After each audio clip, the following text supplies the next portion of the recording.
Mr. Secretary, Republican Congressman Don Bacon weighed in on the Signal chat breach, saying the White House is, quote, in denial that this was not classified or sensitive data. They should just own up to it and preserve credibility. Do you think that's true?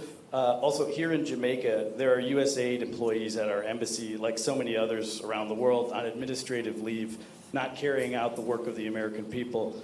Do you worry that the DOJ effort won't ultimately end up benefiting U.S. taxpayers?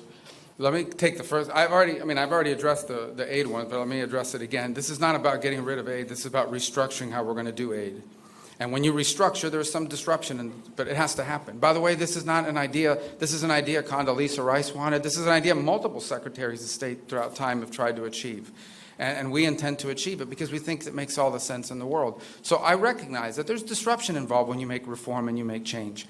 But it's necessary because our foreign policy and our foreign aid have to be aligned. Foreign aid is an instrument of foreign policy. Okay? It is not a global charity. Jamaica's not asking for charity. They're asking for development assistance so they can become stronger at their security needs and other things of this nature. That's what they're asking for. They're not asking for a handout. They're asking for a hand up, help to build their capabilities so that they become a self-reliant partner and, frankly, could end up and already are helping other countries. Jamaica now is contributing to the effort in Haiti, as an example.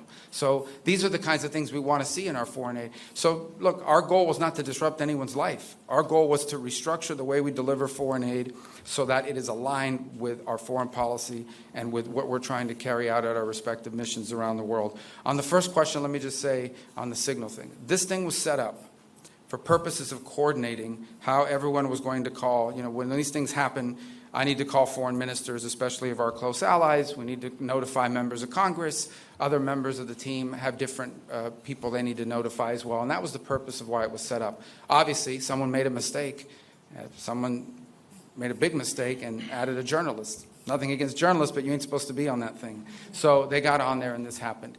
I've been, so I can speak to myself or my presence on it. I think my role on it was just speaking for my role. I contributed to it twice. I identified my point of contact, which is my chief of staff, and then later on, I think 3 hours after the White House's official announcements had been made, I congratulated the members of the team. I've been assured by the Pentagon and everyone involved that none of the information that was on there, though not intended to be divulged, obviously that was a mistake and that shouldn't have happened, and the White House is looking at it, but that none of the information on there at any point threaten the operation or the lives of our servicemen. And in fact, it was a very successful operation, and it's an ongoing operation.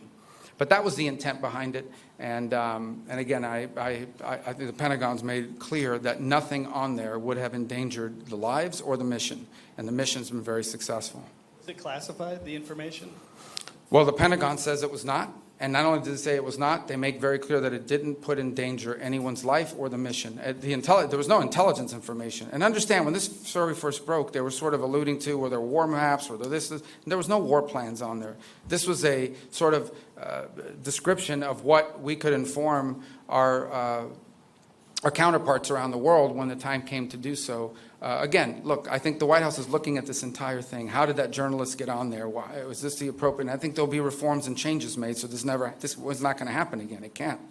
But I wanted everybody to understand why this thing was even set up in the first place, and also understand very clearly the mission was successful, and at no point was it endangered. And that's coming from the highest-ranking officials at the agency that was in charge of the actual operation, which is the Pentagon.